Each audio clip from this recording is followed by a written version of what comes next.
The price of silence.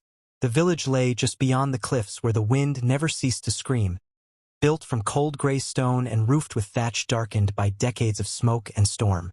It was not a place of kindness, nor had it ever been. The people there feared weakness as if it were a plague, hid their shame behind traditions, and punished beauty more severely than crime. And into this village, years ago, a boy had been brought by strangers who vanished before dawn.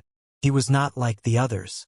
He grew silent, unbending, with eyes too deep, too still, like lakes holding drowned truths. By the time he was old enough to carry a sword, his beauty had already become a whisper passed from woman to wife, from soldier to priest, from child to drunkard. A beauty so unsettling it was called a curse. No one ever spoke it aloud, but all felt the unease that such perfection had not come without a price. They named him Kale. He never gave another name. He was never welcomed, not really, not even after he began to defend the village. Not after the night raiders came from the southern coast and he returned soaked in their blood, with a broken blade and 37 wounds across his body. Not after he dragged 3 children from a burning barn with his bare arms blistering, screaming in silence, tears caught behind eyes that would not weep. They cheered him once, then forgot, then muttered, behind closed shutters, that perhaps those wounds had been penance, that maybe he had brought the fire, drawn the raiders. A boy with a face like a prince and the soul of a ghost. Kale never answered. He never asked why he stayed. Perhaps it was because he had nowhere else to go. Perhaps it was something darker. A punishment he had accepted long before anyone else had the idea to sentence him. He lived in the western woods, near the abandoned shrine where the forest swallowed the sky. Children dared each other to follow him but never crossed the clearing.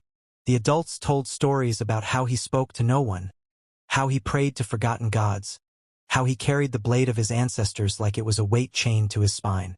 They never wondered why he continued to protect them, why he rose every time they called, or how many nights he spent watching from the trees, keeping wolves and worse things at bay. They took his silence as pride, his solitude as judgment, his unwavering gaze as threat. Then came the betrayal. There was a noble son, come from the city, all silk and politics and secrets. He claimed to be on pilgrimage. In truth, he was fleeing a scandal that would have destroyed his family. He brought gold and flattery, turning the village's heads with gifts and smiles. And when he began to speak against Kale, softly at first, with subtle doubt and measured tone, the people listened. He said Kale was dangerous, that his silence was proof of secrets, that his beauty was not a gift but a seduction, meant to make fools of them all, that no man gave so much without expecting something in return. And when one girl disappeared, and her body was found beneath the northern cliffs, torn and disfigured by wild dogs, it took only the whisper of Kale's name to ignite the flame. They came for him at dusk. He didn't resist.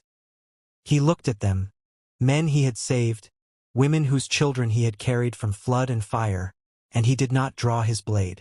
They beat him, stripped him, dragged him through the mud with his hands bound in iron and his head lowered like a beast awaiting slaughter. The noble son watched with a smile that never touched his eyes, and Kale understood then what had been done. They put him on trial beneath the shadow of the temple he had once protected. It was not justice. It was spectacle, a stage to cleanse their guilt. The priest spoke of corruption, of unnatural beauty, of demons that wore the face of men. The people nodded. They needed this, needed to believe their sins had been drawn to them, not born from them, that the sickness in their hearts had not festered in silence, but had been brought by an outsider. Kale said nothing, not even when they cut his hair, not even when they stripped the jewelry from his throat. Gifts from dying elders, saved children, widows who had dared to love in silence. They dragged him to the square, where the fire waited, pyre built for show. They said he would not burn, that they were not monsters, that he would be banished, cast into the mountains beyond the Black Valley, where no man returned. But the fire was still lit, and as the flames rose behind him, they forced him to his knees. And he let them, because he knew that when their children woke screaming from nightmares, they would think of him. That when raiders came again, and no one answered, they would whisper his name like a curse. That the noble son would vanish as easily as he had arrived, taking their trust and their coin, leaving them naked and trembling before the next storm. He knew they would remember. He walked into exile barefoot, with blood on his back and rope burns at his wrists. He passed the shrine without stopping, past the stone markers he had carved with his own hands for those they had forgotten. And when he reached the cliff's edge, where the wind carved the bones of the earth and the sky stretched into nothing, he turned once. Not to forgive, not to plead, but to remember their faces. And then he vanished.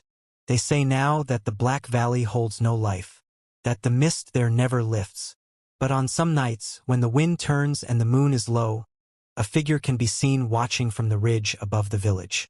Wrapped in shadows, hair tied back, eyes like still water. He does not move.